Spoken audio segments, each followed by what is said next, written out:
بسم الله الرحمن الرحيم ولو أن للذين ظلموا ما في الأرض جميعا ومثله معه لافتدوا به من سوء العذاب يوم القيامة وبدا لهم من الله ما لم يكونوا يحتسبون۔ اور اگر ظالموں کے واسطے وہ تمام چیزیں مل جائیں جو زمینوں اور آسمانوں میں ہیں اور اسی کے مثل مل جائیں پھر بھی اور اس کا وہ فدیہ دے دے قیامت کے دن کے عذاب سے، اور ان کے واسطے اللہ کی طرف سے وہ چیزیں پیش آئیں گی جس کا وہ گمان نہیں رکھتے تھے۔ پچھلی آیات میں اللہ تبارک و تعالیٰ نے ایک دعا کا ذکر فرمایا تھا، اللہم فاطر السماوات والارض، جس کے بارے میں جس آیت کے اندر یہ بتایا گیا ہے کہ اللہ تعالیٰ قیامت کے دن لوگوں کے درمیان فیصلہ فرمائیں گے، بندوں کے معاملات کے اور جو بھی بندوں کے آپسی حقوق ہوں گے ان کے تعلق سے اور حقوق اللہ کے تعلق سے جو بھی معاملات ہوں گے اللہ تعالیٰ تمام چیزوں کے فیصلے فرمائیں گے، اور ساتھ ساتھ ان چیزوں کا بھی فیصلہ ہوگا کہ جو لوگ کفر و شرک میں مبتلا تھے اور اللہ تبارک و تعالیٰ کو چھوڑ کر کے غیروں کی پوجا کرتے تھے، اللہ تعالیٰ ان لوگوں کے بارے میں بھی فیصلہ فرمائیں گے۔ چنانچہ آگے اللہ تعالیٰ فرماتے ہیں وَلَوْ أَنَّ لِلَّذِينَ ظَلَمُوا مَا فِي الْأَرْضِ، کہ اگر ظالموں کے واسطے زمین میں جو کچھ ہے سب مل جائے۔ ظالم سے مراد اِنَّ الشِّرْكَ لَظُلْمٌ عَظِيمٌ، قرآن نے کہا ہے کہ ظالم سے مراد یہاں پر کافر ہے، یعنی کافروں کے واسطے کسی بھی قسم کا جو ہے فدیہ یا سفارش یا کسی بھی قسم کی ان کی طرف سے بدلہ قبول نہیں کیا جائے گا۔ قرآن کریم کی دوسری آیتوں میں اللہ تعالیٰ نے اس بات کو صاف کیا ہے، ان الذین کفروا وماتوا وہم کفار، کہ جو لوگ کفر کر کے مر گئے اور کفر کی حالت میں دنیا سے چلے گئے، فلن يقبل من احدهم ملء الارض ذهبا، تو ان لوگوں کی طرف سے زمین بھر کا سونا بھی قبول نہیں کیا جائے گا، وَلَوِ افْتَدَىٰ بِهِ، اگرچہ وہ لا کر کے فدیے میں دینے لگیں، حالانکہ وہاں پر سونا ہوگا ہی نہیں، لیکن یہ اللہ تعالیٰ بطور مثال کے کہہ رہے ہیں، بطور فرض کے کہہ رہے ہیں کہ اگر زمین بھر کا سونا ان کو مل جائے اور لا کر کے فدیے میں دینے لگیں کہ اللہ تعالیٰ یہ سارا سونا زمین کا لے لیجئے اور مجھے نجات دے دیجئے، اللہ تعالیٰ فرماتے ہیں فَلَن يُقْبَلَ مِنْهُ، جب بھی قبول نہیں کیا جائے گا۔ ایک جگہ اللہ تعالیٰ فرماتے ہیں یود المجرم لو یفتدی من عذاب یومئذ ببنیہ، اس دن مجرم تمنا کرے گا کہ کاش کہ میں آج کے عذاب کے بدلے میں اپنی اولاد کو، اپنی بیوی کو، اپنے ماں باپ کو، اپنے بھائی بہنوں کو، اپنے خاندان کو، یود المجرم لو یفتدی من عذاب یومئذ ببنیہ وصاحبتہ واخیہ وفصیلتہ التی تؤویہ، خاندان، ماں باپ، بیوی، بھائی بہن سب کو دے دے، وفصیلتہ تؤویہ ومن فی الارض جمیعا ثم ینجی، اور جتنے لوگ زمین میں رہتے تھے سب کو دے دے، یعنی سارے انسانوں کو اٹھا کر، سارے جناتوں کو اٹھا کر، ساری مخلوقات کو اٹھا کر اللہ تعالیٰ کو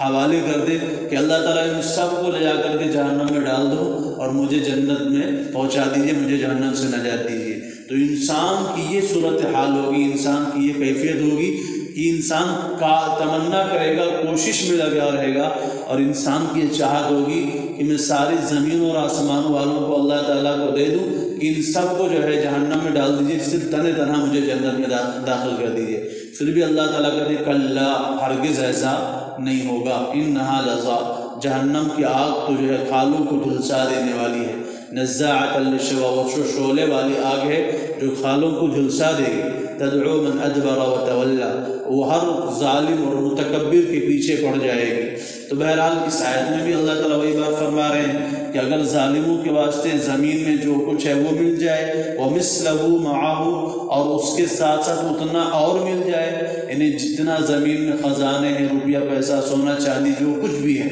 وہ سب مل جائے اور اس کے برابر اور مل جائے، لَافْتَدَوْا بِهِ مِنْ سُوءِ الْعَذَابِ يَوْمِ الْقِيَامَةِ، تاکہ وہ فدیہ دے دے، تاکہ وہ بدلہ دے دے قیامت کے دن دردناک عذاب سے، پھر بھی اس کا بدلہ قبول نہیں کیا جائے گا، اس کا یہ فدیہ قبول نہیں کیا جائے گا۔ وَبَدَا لَهُم مِّنَ اللَّهِ مَا لَمْ يَكُونُوا يَحْتَسِبُونَ، اور ان کے سامنے اللہ کی طرف سے وہ چیزیں پیش آئیں گی جس کا وہ گمان ہی نہیں رکھتے تھے۔ گمان کہاں سے رکھیں گے، بلکہ ان کا تو مذاق اڑایا کرتے تھے۔ جب تک دنیا میں زندہ رہے تو جب ان کے سامنے جنت کی باتیں کی جاتی تو جنت کا مذاق اڑاتے تھے۔ آج کے کافروں کو بھی دیکھ لیجئے، آپ ان کے سامنے جنت کی بات کریں گے وہ ہنسے گا، کہے گا یہ لوگ 72 حور والے ہیں، ہے نا، ان کو جنت میں جانا ہے، ان کو جنت میں پہنچا دیں گے۔ یعنی طرح طرح کی باتیں کی جاتی ہیں۔ آج بھی کوئی نہیں ڈھکی چھپی باتیں نہیں ہیں، یہ کھلم کھلا باتیں بولی جاتی ہیں۔ ان کو ایک دو سے کام نہیں چلتا، ان کو 72 حوریں چاہیے۔ یعنی حوروں کا مذاق اڑانا، جنت کا مذاق اڑانا، جنت کی نعمتوں کا مذاق اڑانا، پھر جہنم کا بھی مذاق اڑاتے ہیں۔ وہ کہتے ہیں وہاں پر کہتے ہیں تیل پکوڑا جو ہے تلا جائے گا، کڑھائی میں ڈال کر کے تیل پکوڑا جو ہے انسان کو تلا جائے گا۔ اس طرح کی باتیں الٹی سیدھی کیا کرتے ہیں کفار آج کے زمانے کے بھی۔ تو اللہ تعالیٰ کیا فرماتے ہیں کہ کافروں کو اللہ کی طرف سے وہ چیزیں پیش آئیں گے جس کا وہ گمان نہیں رکھتے تھے، ان کے خواب اور خیال میں بھی نہیں تھا کہ ایسا ہو جائے گا، کیونکہ دنیا میں ان چیزوں کا مذاق اڑاتے ہیں۔ دنیا میں جن چیزوں کا مذاق اڑائے گا اس پر آدمی یقین کیسے کرے گا، کیسے مان لے گا کہ جنت ہے جہنم ہے؟ وہ تو ان چیزوں کو بیٹھ کے مذاق اڑا رہا ہے۔ اس لیے فرماتے ہیں کہ ابھی تو دنیا میں مذاق اڑا رہے ہیں، ابھی تو سمجھ نہیں آ رہا ہے، لیکن جیسے ہی مریں گے فوراً ساری چیزیں سمجھ میں آ جائیں گی۔ اب اس وقت سوچیں گے اب کہاں جائیں، کیا کریں، کہاں نکل کے جائیں۔ یقول الانسان یومئذ این المفر کلا لا وزر الی ربک یومئذ المستقر۔ حضرت سفیان ثوری رحمۃ اللہ علیہ فرماتے ہیں کہ اس سے مراد وہ لوگ ہیں جو ریاکاری کرنے والے ہیں۔ ریاکاری کا مطلب یہ ہے کہ جو دکھلاوے کے لیے عبادتیں کرتے ہیں، ان سے مراد وہ لوگ بھی ہو سکتے ہیں، کیونکہ دکھلاوے کے لیے عبادت کرنے والوں کو عبادت کا ثواب نہیں ملتا ہے۔ اب انسان دنیا میں تو سمجھ رہا تھا کہ میں عبادت کر رہا ہوں، میں تو نماز پڑھ رہا ہوں، میں تو صدقہ دے رہا ہوں، میں تو فلاں کام کر رہا ہوں اور میں بڑے اونچے اونچے کام کر رہا ہوں۔ پھر انسان ایک آدمی ایک کام کرتا ہے، 10 لوگوں سے جب تک وہ بیان نہ کر لے میں نے آج فلاں آدمی کو 10 روپے دیے تھے، تب تک اس کو دل کو سکون نہیں ملتا ہے، چین نہیں ملتا ہے۔ تو مطلب کیا ہے، ظاہر کیا ہو رہا ہے کہ اس نے یہ عمل اللہ کے لیے نہیں کیا ہے، یہ لوگوں کو بتانے کے لیے کیا ہے۔ آدمی نے جا کر ایک نماز پڑھ لی، تہجد پڑھ لی، آج تہجد میں بڑا جلدی اٹھ گیا تھا میں، رات میں جو ہے نیند نہیں آئی اور جو ہے فلاں وقت ایسا ایسا ہو رہا تھا۔ تو اب مقصد کچھ نہیں بتانا، مقصد صرف اتنا بتانا ہے کہ میں نے آج تہجد پڑھی ہے نا، اور کوئی مقصد نہیں ہے، بس لوگوں کو یہ جتلا دینا، دکھلانا ہے کہ اس لیے بندہ جو ہے تہجد گزارے، تہجد پڑھتا ہے۔ تو اب یہ کام کیا ہوا، لوگوں کو دکھانے کے لیے، وہ اللہ کو دکھانے کے لیے نہیں ہوا۔ اب انسان اس طرح عمل کرتا ہے اور یہ سوچتا ہے کہ کل قیامت میں اس کے بدلے میں مجھے جو ہے نعمت ملے گی، جنت ملے گی۔ قیامت میں جب جائے گا تو اللہ تعالیٰ کہے گا بھی تیرے عمل کا تو کوئی بدلہ نہیں ہے، تو نے تو لوگوں کو دکھانے کے لیے عمل کیا تھا، وہیں جا کر کے بدلہ لے لے۔ تو حضرت سفیان ثوری رحمۃ اللہ علیہ فرماتے ہیں اس سے مراد یہ لوگ ہیں جو دکھلاوے کے لیے عمل کرتے ہیں۔ اس لیے قرآن کریم میں سورۃ الماعون میں اللہ تعالیٰ نے فرمایا ہے فویل للمصلین، بربادی ہے کن کے لیے، نمازیوں کے لیے۔ نمازیوں کے لیے کیا بربادی ہے، نمازیوں کے لیے تو انعام ہونا چاہیے، نمازوں کو تو اللہ تعالیٰ کی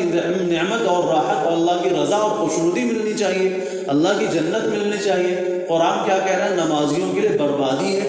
کیوں بربادی ہے؟ تو اللہ تعالیٰ فرماتے ہیں سارے نمازیوں کے لیے نہیں ہے، ہر نمازی کے لیے بات نہیں کی جا رہی ہے۔ الذین ہم عن صلاتہم ساہون، جو نمازوں کو غفلت کے ساتھ پڑھتے ہیں، وقت کی پابندی نہیں ہے اور جو ہے توجہ نہیں ہے اور جو ہے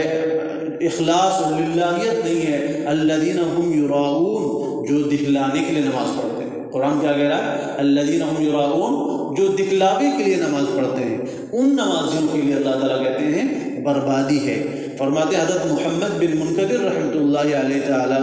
کہ جب وفات کا وقت قریب آیا تو چیخ مار مار کے رو رہے تھے۔ لوگوں نے پوچھا کیا بات ہے، کیوں رو رہے ہو؟ تو انہوں نے کہا اللہ تعالیٰ فرماتے ہیں کہ لوگوں کو قیامت میں اللہ کی طرف سے وہ چیزیں پیش آئیں گی جس کا وہ گمان بھی نہیں رکھتے تھے۔ پتہ نہیں میں نے جو اعمال کیے ہیں کل قیامت میں کیا بدلہ ملے گا، اللہ کے یہاں قبول ہو کہ نہ ہو۔ اگر اللہ کے یہاں قبول نہ ہو تو ہم کہاں جائیں گے؟ اس لیے اس ڈر سے، اس خوف سے ہم رو رہے ہیں۔ تو فرمایا بدا لهم من اللہ ما لم يكونوا يحتسبون وبدا لهم سیئات ما كسبوا، اور ان کے سامنے ان کی برائی کی، ان کے اعمال کی برائی ظاہر ہو جائے گی۔ وحاق بهم ما كانوا به يستهزئون، اور جن چیزوں کا وہ مذاق اڑایا کرتے تھے وہی چیزیں آ کر ان کو گھیر لیں گی۔ جس جہنم کا مذاق اڑاتے ہیں، جس جہنم کے عذاب کا مذاق اڑاتے ہیں، جس جہنم کے سانپ اور بچھوؤں کا مذاق اڑاتے ہیں، جس جہنم کی آگ کا مذاق اڑاتے ہیں، وہاں کے کھانوں کا مذاق اڑاتے ہیں، اللہ تعالیٰ کہتے ہیں کہ یہ ساری چیزیں کل ان کو آ کر کے چاروں طرف سے گھیر لیں گی اور بھاگنے کا راستہ بھی نہیں ملے گا۔ اس کے بعد اللہ تعالیٰ انسانوں کی فطرت بیان فرماتے ہیں، فَإِذَا مَسَّ الْإِنسَانَ ضُرٌّ دَعَانَا، جب انسان کو کوئی تکلیف پہنچتی ہے تو ہمیں پکارنے لگ جاتا ہے۔ اِذَا أَنْعَمْنَا عَلَى الْإِنسَانِ أَعْرَضَ وَنَأَىٰ بِجَانِبِهِ وَإِذَا مَسَّهُ الشَّرُّ فَذُو دُعَاءٍ عَرِيضٍ، جب بھی کوئی تکلیف آ گئی، بیماری آ گئی، نقصان ہو گیا، جانی مالی کسی بھی طرح کا جو ہے مسئلہ پیش آ گیا، تو اب انسان جو ہے اللہ تعالیٰ کے سامنے جھکنے لگ جاتا ہے، لمبی لمبی دعائیں کرنے لگ جاتا ہے، اور جو ہے اللہ اللہ ہر وقت اللہ ہی اللہ اس کے ذہن میں آتا ہے۔ فرماتے ہیں اذا مسہ الشر فذو دعاء عظیم واذا انعمنا علی الانسان اعرض ونأى بجانبه، اور جب ہم اس کو جو ہے انعام دے دیتے ہیں، اس کی تکلیف کو دور کر دیتے ہیں، اس کی پریشانی کو حل کر دیتے ہیں، تو ایسا منہ گھما کے چلا جاتا ہے کأن لم يدعونا الی ضر مسہ، جو گویا کہ اس نے مجھے کبھی پکارا ہی نہیں تھا، مجھے اس نے کبھی درخواست ہی نہیں کی تھی، گویا کہ ہمیں جانتا ہی نہیں ہے یا ہمیں پہچانتا ہی نہیں ہے۔ تو انسان کی فطرت کیا ہے کہ جب اللہ نعمت دیتے ہیں تو اللہ تعالیٰ کو بھول جاتا ہے، اور جب مصیبت ڈال دیتے ہیں تو پھر اللہ تعالیٰ یاد آتا ہے، حالانکہ ایسا نہیں ہونا چاہیے تھا۔ انسان کے اوپر مصیبت آئے تو اللہ سے صبر کی دعا مانگے، اور اس سے اس کی جو ہے اس تکلیف کی جو ہے ہٹنے کی بھی دعا کرے، اور ساتھ ساتھ جب اللہ کی نعمت آئے تو اس کا شکر بھی ادا کرے۔ ایسا نہ ہو کہ جب اللہ کی نعمت آئے تو اللہ کو بھول کر کے بیٹھ جائے۔ اسی کو فرماتے ہیں فَإِذَا مَسَّ الْإِنسَانَ ضُرٌّ دَعَانَا، جب انسان کو تکلیف پہنچتی تو ہمیں پکارتا ہے، ثُمَّ إِذَا خَوَّلْنَاهُ نِعْمَةً مِنَّا، پھر جب ہم اس کو اپنی طرف سے نعمت عطا کر دیتے ہیں تو قَالَ إِنَّمَا أُوتِيتُهُ عَلَىٰ عِلْمٍ، تو کہتا ہے یہ مجھے علم کی بدولت ملا ہے، یہ مجھے ہنر کی بدولت ملا ہے۔ جیسے کہ قارون سے لوگوں نے کہا تھا کہ اے قارون تو لوگوں میں صدقہ کیا، اگر اللہ نے تجھے بڑی دولت دی ہے، اتنی بڑی دولت کا مالک تھا کہ اس کی خزانوں کی چابیاں ایک فوج اٹھا کے چلا کرتے تھی، تو لوگوں نے کہا کہ جیسے اللہ نے احسن کما احسن اللہ علیہ، جس طرح اللہ نے تیرے ساتھ احسان کیا تو اللہ کے بندوں کے اوپر احسان کر، اور جو ہے زیادہ اکرامت آخرت کے لیے بھی تیاری کر۔ تو قارون کیا کہنے لگا، انما اوتیتہ علی علم، اللہ تعالیٰ نے مجھے کچھ نہیں دیا ہے، مجھے ہنر آتا تھا، مجھے طریقہ معلوم تھا یہ مال کمانے کا، اس لیے میں نے کمایا ہے۔ تو فرماتے ہیں جب ہم اس کو اپنی نعمت عطا کرتے ہیں تو یہ کہتا ہے مجھے ہنر کی بدولت یہ نعمت ملی ہے، بل ہی فتنۃ، لیکن یہ آزمائش ہے، یہ اللہ کی طرف سے آزمائش ہے کہ اللہ تعالیٰ کی نعمت کا تو استعمال کیسے کرتا ہے، اللہ کی مرضی میں کرتا ہے کہ اس